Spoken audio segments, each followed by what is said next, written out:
International brand لوریل bridal week میں جہاں معروف فیشن ڈیزائنرز کے تیار کردہ دل فریب عروسی ملبوسات کو سراہا جا رہا ہے، وہی ریمپ پر واک کرتی ماڈلز اور اداکارائیں اپنے غیر پیشہ ورانہ انداز کے لیے سوشل میڈیا پر تماشا بنی ہوئی ہیں۔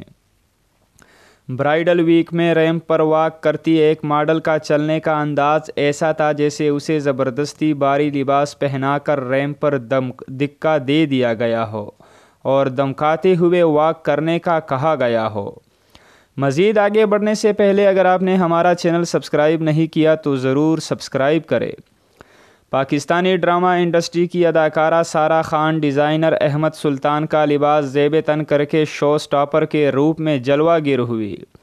بلا شبہ سارہ خان کا لباس برائڈل ویک کے چند بہترین لباسوں میں سے ایک تھا، لیکن سارہ خان اس لباس کے ساتھ انصاف نہیں کر پائی۔ اتنا بھاری لباس زیب تن کر کے سارہ خان ریمپ پر واک کرتی ہوئی کافی کنفیوز اور عدم اعتماد کا شکار نظر آئی۔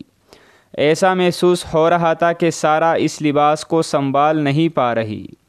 ایک شو سٹاپر ڈیزائنر کا چہرہ ہوتا ہے، لہٰذا اسے پر اعتماد نظر آنا چاہیے، لیکن سارہ خان اس میں بری طرح ناکام نظر آئی۔